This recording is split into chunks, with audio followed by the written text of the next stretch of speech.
Good morning student, this is the first video session of chapter number 9 and chapter name is valuation and subject of professional practice and valuation. So today in this video session we have discussed about different terminologies like a cost, price, value, real estate and personal estate. Okay, so in this slide we have to talk about valuation. And valuation different types of terms like as a cost, prime cost, supplementary cost, total cost, price, value, real estate and personal estate. So first of all we talk about cost. What is the cost? The term cost is used to indicate the actual amount incurred in producing a commodity.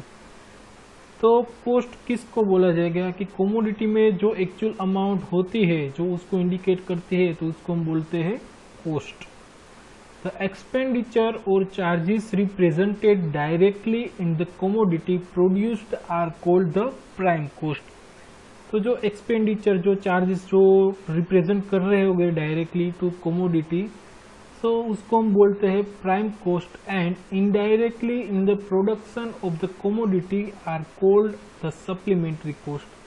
तो जो indirect coast है जो छिपा हुआ hidden coast जो कोई particular items की बात करें तो जो उसमें इनडायरेक्टली कोस्ट जो छिपा कोस्ट होता है तो उसको हम बोलते हैं सप्लीमेंट्री कोस्ट. यानी कि जो टोटल कोस्ट होगा तो total cost is equal to prime cost plus supplementary cost. तो total cost it means cost में टू टाइप्स ऑफ कोस्ट आएंगे. First of all direct cost plus indirect cost. तो prime cost क्या कि जो उसमें डायरेक्टली जो चार्जेस डायरेक्टली कमोडिटी जो चार्जेस होगी एक्सपेंडिचर होगा तो उसको हम बोलेंगे प्राइम कोस्ट. और जो इनडायरेक्ट हिडन कोस्ट उसमें जो छिपा हुआ कोस्ट होगा तो उसको हम बोलेंगे सप्लीमेंट्री कोस्ट. यानी कि कोस्ट टू टाइप्स के होंगे prime cost and supplementary cost. तो total cost is equal to prime cost plus supplementary cost. तो अब अगर हम बात करें कि भाई जो प्राइम कोस्ट है और सप्लीमेंट्री कोस्ट है तो सप्लीमेंट्री कोस्ट में आपको मैंने बता दिया कि जो उसमें अदर एक्सपेंडिचर्स लगते हैं जो चार्जेस लाइक रेंट चार्जेस होगा, मैनेजमेंट चार्जेस होगा, सर्विस चार्जेस होगा और सैलरीज, डेप्रिसिएशंस एटसेट्रा. जो this types of cost are including in the cost and this cost is may be taken as a indirect cost and this cost is known as supplementary cost. तो आपको मालूम चल गया होगा कि coast में two types के coast hidden to types के कोस्ट है उसको हम एडिशन करना है. पहला वाला है प्राइम कोस्ट. तो प्राइम कोस्ट जो डायरेक्ट कोस्ट होगा प्रोडक्शन का कोस्ट तो उसको हम बोलेंगे प्राइम कोस्ट. और सप्लीमेंट्री कोस्ट यानी कि उसमें जो हिडन कोस्ट होगा तो उसको बोलेंगे हम सप्लीमेंट्री कोस्ट. और सप्लीमेंट्री कोस्ट में कौन कौन से कोस्ट वो इंक्लूसिव है वो हमने बात की यहाँ पे. तो आपको ये स्लाइड देख के पता चल गया होगा कि कोस्ट में टू टाइप्स ऑफ कोस्ट आते हैं prime cost plus supplementary cost. Okay, so now next is a value. So value means its worth और यूटिलिटी. तो वैल्यू है उसकी जो वर्थ होगा और उसकी जो यूटिलिटी उसकी जो हम उसको जो यूज करना है उसको हम बोलते हैं value. Generally, value depends mainly upon its utility, scarcity and events. तो जो उसकी वैल्यू है वो उसके पर आधार रखेगी. तो उसकी जो यूटिलिटी यानी कि उसका यूज कैसा है और कितना यूज है. स्केर्सिटी यानी कि जो उसकी जो स्केर्सिटी यानी कि जो उसकी अच्छत होगी तो उसको हम बोलते हैं स्केर्सिटी. एंड इवेंट्स यानी कि जो कोई पर्टिकुलर इवेंट्स होगा तो उसको हम उसके ऊपर जो है वैल्यू डिपेंड होती है.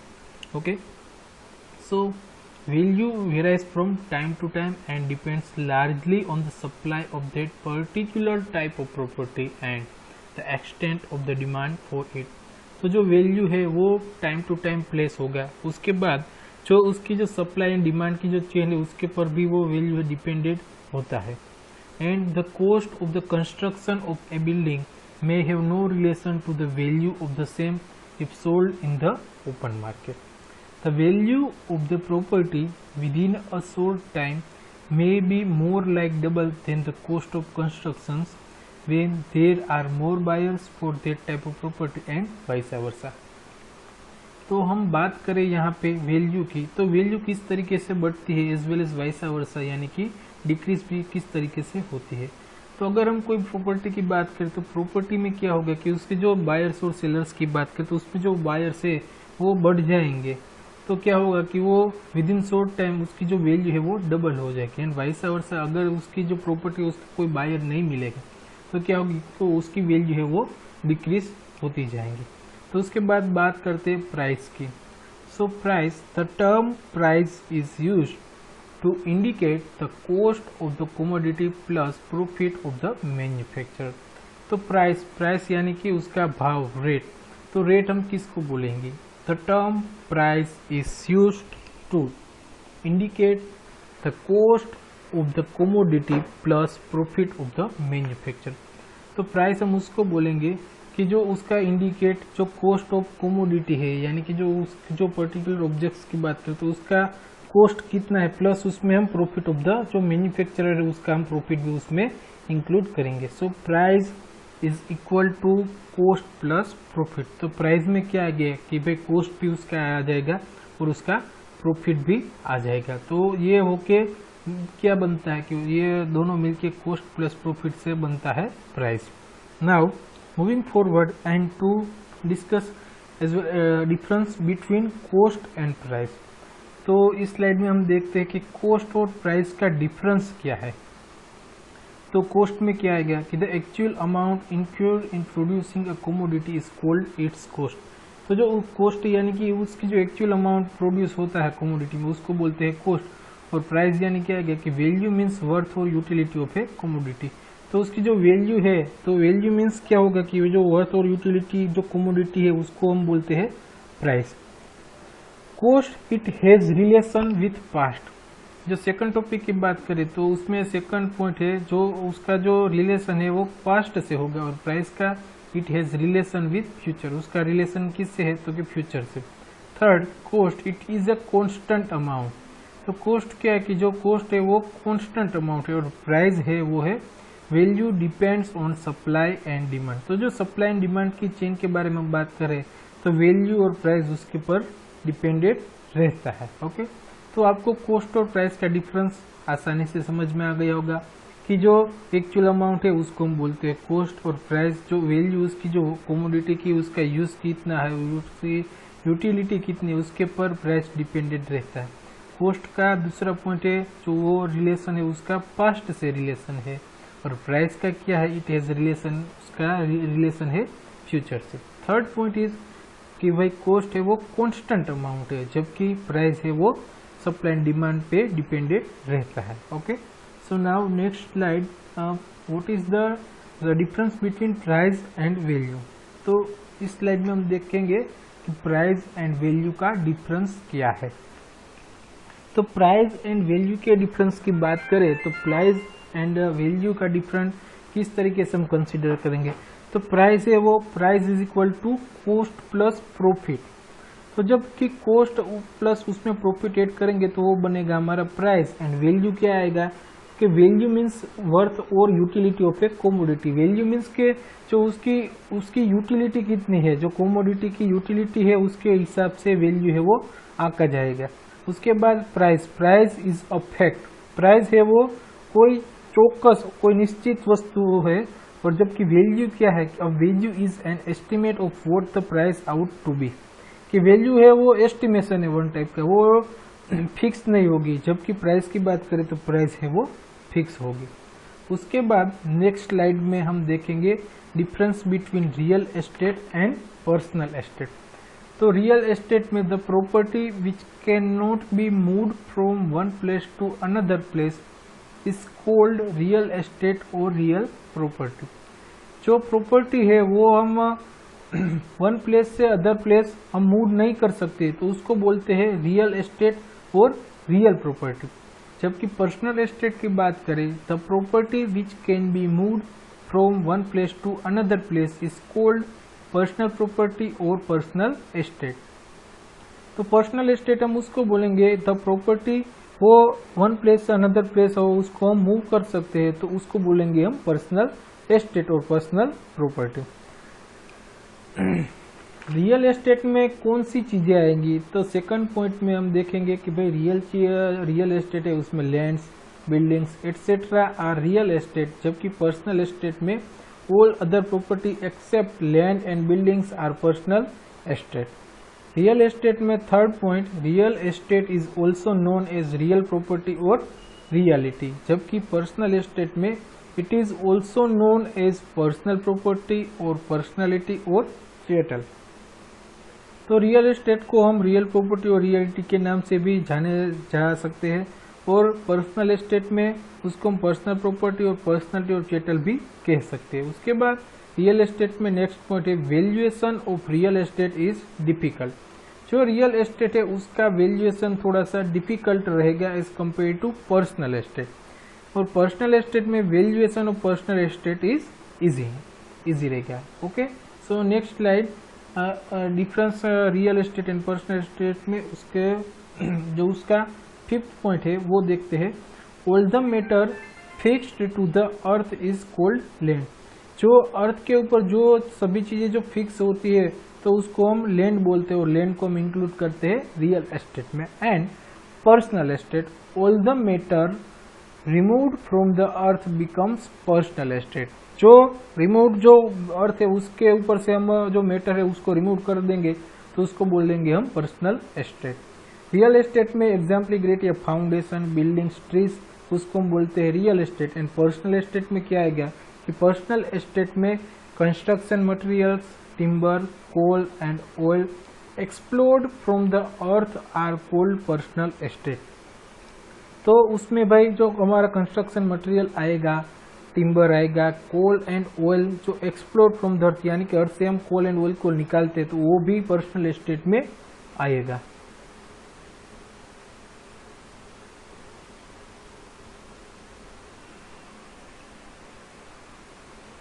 उसके बाद नेक्स्ट पॉइंट 7 पॉइंट है, after the death of the owner of the real estate the property is given to his heirs. So इसका मीनिंग क्या है कि जो उसका भाई जो कंपनी का जो रियल एस्टेट का डेथ के बाद क्या होगा कि उसका ओनर है वो real estate, after the death of the owner of the real estate the property is given to his heirs. और पर्सनल एस्टेट में क्या हो गया कि after death of the owner of the personal estate his personal representative takes the possession of the property. तो उसका जो वारसदार की बात करते तो उसका जो वारसदार होगा उसको जो ये प्रॉपर्टी है नेक्स्ट उसको ये मिलेगी। Next and last point, in real estate the real estate is the subject of tenure and the personal estate is the subject of actual ownership. तो जो रियल एस्टेट है वो टेन्योर यानी कि वो जो उसका जो ओनरशिप है वो एब्सोल्यूट नहीं होगा, जबकि पर्सनल एस्टेट में क्या आएगा कि जो उसका पर्सनल एस्टेट का जो उसका ओनरशिप है वो एब्सोल्यूट होगा। Okay, so now in next slide we talk about necessary condition for value. तो नेसेसरी कंडीशन फॉर वैल्यू में generally 4 points to taken and we have to explain one by one topic, one by one different points. First point is transferability, the attribute necessary for a commodity to possess its power of getting itself exchanged is termed transferability. The lands and buildings are not portable but they can be transferred. यानी कि जो value में transferability की बात करें तो हमने यहाँ पे बोला कि लैंड्स एंड बिल्डिंग्स है वो पोर्टेबल नहीं है बट उसको ट्रांसफर हम कर सकते हैं। सेकंड का point is marketability, the commodity should be such that it can be easily marketed and illustrative example it can be easily sell or buy in the open market। तो commodity है वो उसको such that it can be easily उसको market कर सकते हैं and जो it can be easily sell और buy in the open market, यानी कि जो वैल्यू की कंडीशन की बात करें तो मार्केटेबिलिटी हम कर सकते हैं। उसके बाद थर्ड पॉइंट है यूटिलिटी, द एट्रीब्यूट और कैरेक्टरिस्टिक ऑफ यूजफुलनेस और the quality of power of satisfying the wants और needs is termed as utility. And last point is scarcity, the commodity must be scarce or limited in quantity and in demand in the market। तो जो commodity है वो must be scarce होना चाहिए और limited in quantity and in demand, उसको market में उसकी डिमांड होनी चाहिए। So okay, so in next slide we talk about what is valuation। So valuation is the art of estimating or determining the fair price or value of a property such a building, a factory, other engineering structures, land, etc. The value of a property depends on, तो जो property की value है वो कौन सी चीज़ें पर dependent रहती है। तो भाई पहला पॉइंट है उसमें नेचर ऑफ स्ट्रक्चर का नेचर कैसा है, nature of structure. Second one is life span of a property. Third one is maintenance, जो प्रॉपर्टी है उसको मेंटेनेंस किस तरीके से करते हैं। फोर्थ पॉइंट लोकेशन, तो जो प्रॉपर्टी का लोकेशन कैसा है। उसके बाद बैंक इंटरेस्ट, तो जो प्रॉपर्टी है उसका बैंक इंटरेस्ट कितना है। उसके बाद legal control and next supply and demand and last point is purpose of valuation. तो जो वैल्यूएशन की बात करी हमने कि valuation is the art of estimating और डिटरमाइनिंग है उसकी जो फेयर प्राइस और वैल्यू ऑफ प्रॉपर्टी। तो जो उसका एस्टिमेशन और डिटर जो उसकी फेयर प्राइस जो हम फाइंड करने की जो टेक्निक्स है उसको हम बोलते हैं वैल्यूएशन। एंड जो वैल्यूएशन है वो किस चीज का होगा कि भाई बिल्डिंग का वैल्यूएशन हम कर सकते हैं, उसके बाद फैक्ट्री का वैल्यूएशन हो सकता है, उसके बाद अदर इंजीनियरिंग स्ट्रक्चर से उसका हम वैल्यूएशन करेंगे। The value of a property हमने बात करी, यहाँ पे 8 पॉइंट है वो जनरली हम कंसिडर करते हैं। नेचर ऑफ स्ट्रक्चर पहला पॉइंट है। Second point life span of a property. Third point is maintenance. Fourth point is location. Fifth one is bank interest. Six one is legal control. Seventh one is supply and demand, and 8 is purpose of valuation. So now in next slide to talk about what is estimation. So before estimation किसको बोलेंगे कि estimation is any construction work may be defined as the process of calculating the quantities and cost of various items required in connection with this work. An estimate is prepared by calculating the quantities from the dimension on the drawings for the various items required to complete the project and multiplied by unit cost of the item conquer. तो estimation वो construction work में define करेंगे और process of calculating the quantities and cost of various items है वो required connection with the work. And estimate is prepared by calculating the quantities from the dimension on the drawings for the various items required to complete the project and multiplied by its unit cost of the item concurrent. और हम बात करें estimation की, तो before undertaking the construction of a project it is necessary to know its portable cost required to complete the project. तो project को जो completion हमको करना होगा तो उसके पहले हमका उसका एस्टिमेशन जो प्रॉपर्टी उसका और जो बिल्डिंग यानी कि जो कोई भी जो थिंग्स का जो एस्टिमेशन, तो उसके पहले जो ये टेक्निक्स है यानी कि उसका एस्टिमेशन है वो हमको पहले करना पड़ेगा। और हम देखेंगे पर्पस व्हाट इज एस्टिमेशन। तो व्हाट इज एस्टिमेशन में इस स्लाइड में हम देखेंगे पर्पस ऑफ एस्टिमेशन। तो एस्टिमेशन का पर्पस क्या है, तो उसमें 7 पॉइंट है।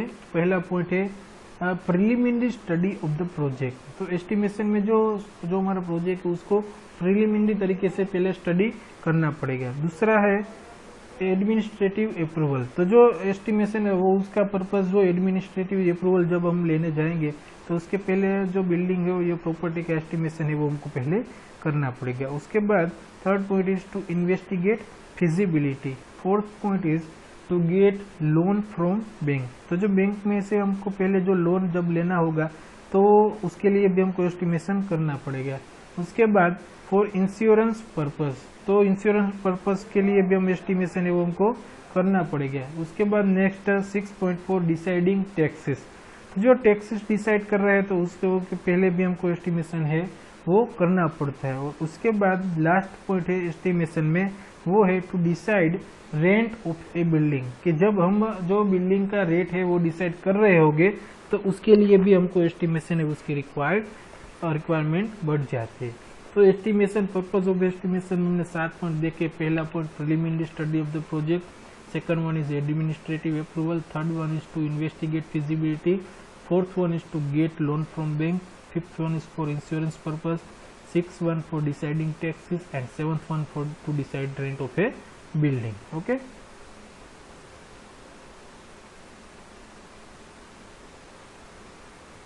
उसके बाद अब हम देखते हैं objects and purpose of valuation.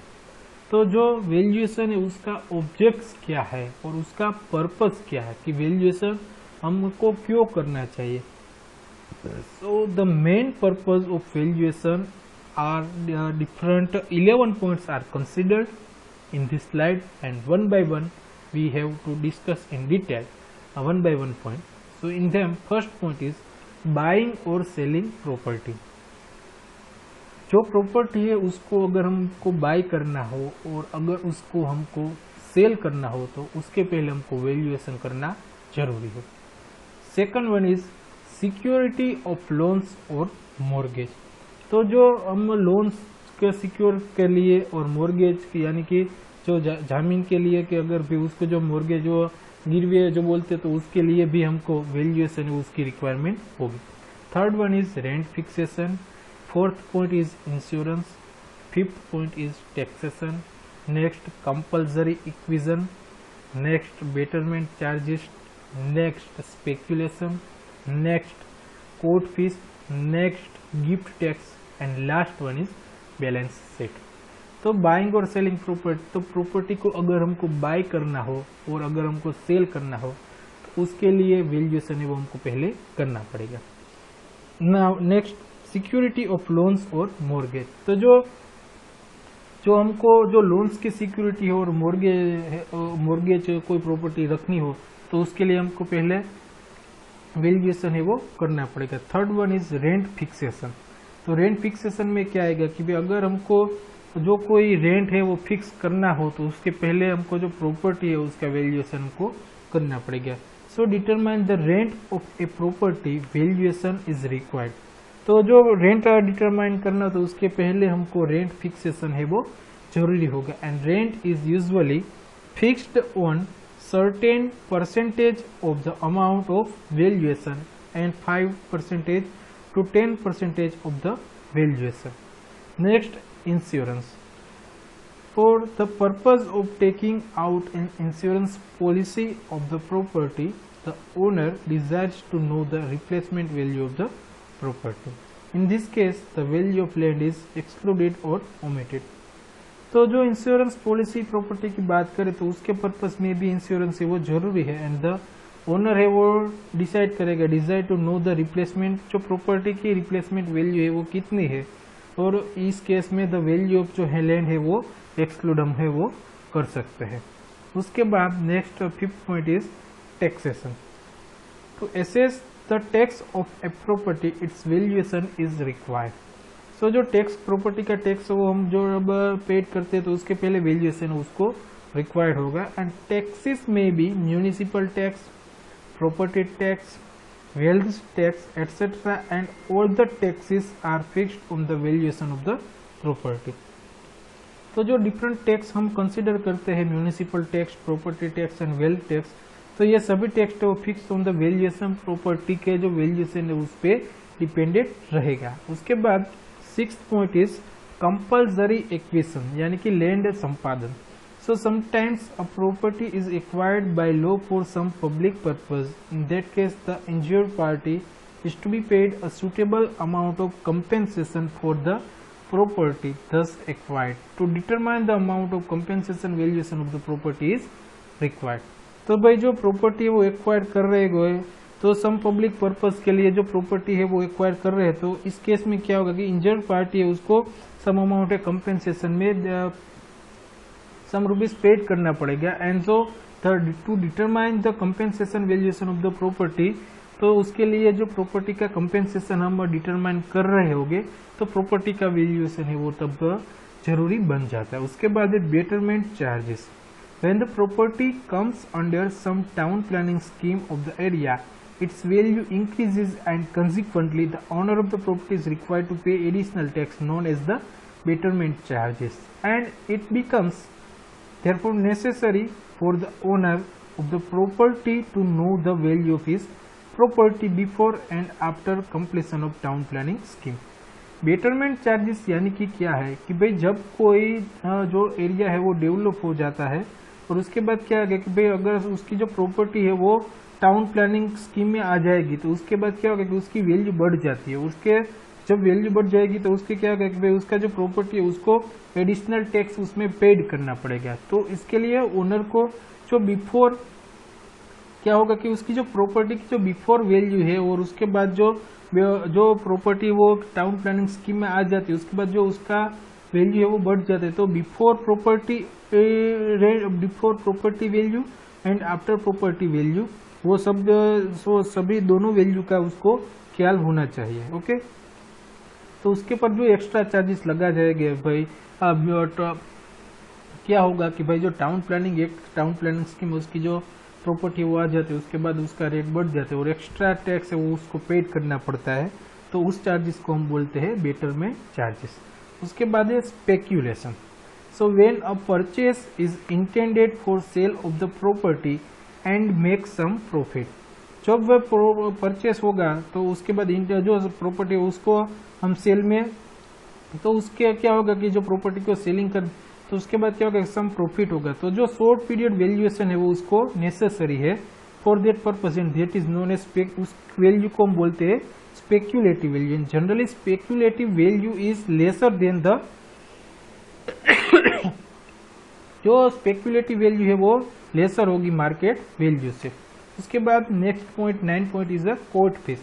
When a case has to be filed with respect to a real estate, it becomes necessary to affix stamp of suitable amount and this amount is worked out after arriving at the value of the property under dispute। तो भाई क्या होगा कि जो court fees है तो case वो उसको file with respect to real estate में हम कर रहे होंगे तो इट बिकम्स, तो उस पर स्टैम्प ऑफ सुटेबल अमाउंट है वो जरूरी हो जाता है। और जो this amount is worked out after arriving at the value property under dispute, तो उसको जो कोर्ट फीस है वो पहले डिसाइड करने पहले जो वैल्यूएशन है वो हमको करना पड़ेगा। सो पर्पज ऑफ वैल्यूएशन में हम कोर्ट फीस है वो भी कंसीडर करेंगे। उसके बाद है gift tax. When a property is gifted, valuation of the gifted property is necessary to pay gift tax to the government by the person whom the property has been gifted। जो हम property है उसको gift कर रहे होंगे तो जो उसका गिफ्टेड प्रॉपर्टी है उसका गिफ्ट टैक्स है वो हमको पेड करना पड़ेगा गवर्नमेंट को। और क्या होगा कि जो जिसका जो पर्सन है उसको गिफ्ट कर रहे होंगे तो वो है वो पेड, उसका जो टैक्स है वो गिफ्ट टैक्स है वो पेड करना पड़ेगा। उसके बाद next and last point is a balance sheet. So sometimes a company requires valuation of its premises for the purpose of showing them in the balance sheet। तो जो सम कंपनी से क्या होगा कि भाई उसकी जो प्रॉपर्टी है तो उसकी प्रॉपर्टी को क्या होगा कि भाई उसकी प्रॉपर्टी है उसको जो प्रीमाइसिस उसका वैल्यूएशन करना पड़ेगा और उसका जो बैलेंस शीट में उसको दिखाने के लिए शोइंग देम बैलेंस शीट में उसको दिखाने के लिए तो उसका प्रॉपर्टी है उसका पहले वैल्यूएशन करना पड़ेगा। उसके बाद ही जो अमाउंट आएगी वो अमाउंट है वो बैलेंस शीट में दिखा सकते हैं। ओके, तो इस वीडियो सेशन में हमने यहाँ पे देखा कि भाई पहले कॉस्ट की बात की, उसके बाद प्राइस क्या है, वैल्यू क्या है, रियल एस्टेट क्या है, पर्सनल एस्टेट की बात की, उसके बाद ऑब्जेक्ट्स ऑफ वैल्यूएशन कि भाई ऑब्जेक्ट्स ऑफ वैल्यूएशन में हमने इस वीडियो सेशन में 11 डिफरेंट ऑब्जेक्ट्स है वो देखे। ओके, तो ये वीडियो देख के आपको अब अच्छे से समझ में आ गया कि कॉस्ट क्या है, प्राइस क्या है, वैल्यू क्या है, real estate, personal estate and objection of valuation क्या है। ओके, सो इस वीडियो सेशन में इतना ही। ओके, तो पहला वीडियो लेक्चर है module open 9 module and module name is valuation. Okay, तो this video lecture is here over. Thank you.